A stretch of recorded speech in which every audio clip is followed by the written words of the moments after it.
বলতে পারবো না, সবাই দোয়া করবেন।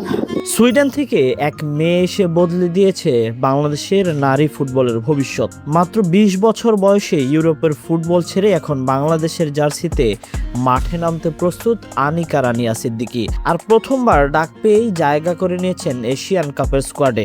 ভাবা যায়? সুইডেনে জন্ম নেওয়া এই তরুণী ফরওয়ার্ড খেলেন সুইডেনের ক্লাব ইফ ব্রহ্মা পোজকার্নাতে। অনূর্ধ্ব 19 দল থেকে নিজের পারফরমেন্স দিয়ে উঠে গেছেন সিনিয়র টিমে। শুধু তাই না, গত মাসেই সুইডিশ কাপে সিনিয়র দলের হয়ে ডেবিউ করেছেন আনিকা। এরপর বাংলাদেশে এসে জাতীয় দলের ট্রায়ালেও অংশ নেন তিনি।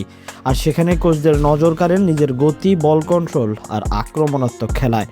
ফলাফল সরাসরি জাতীয় দলের সুযোগ। এখন তিনি অস্ট্রেলিয়ায় বাংলাদেশের মেয়েদের সঙ্গে এশিয়ান কাপের প্রস্তুতিতে ব্যস্ত।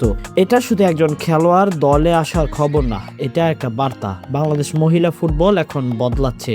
ইউরোপে খেলা মেয়েদের বাংলাদেশের হয়ে খেলতে আগ্রহ দেখাচ্ছে। এর আগে মাতসুসীমা সুমাইয়া এসেছিলেন, এখন আনিকা।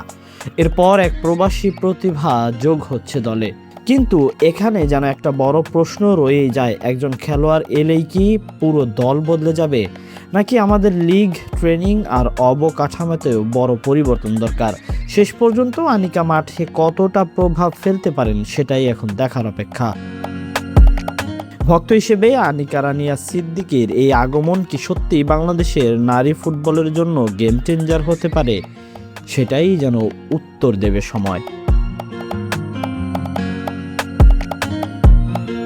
Tahsin Ahmed, BD archive.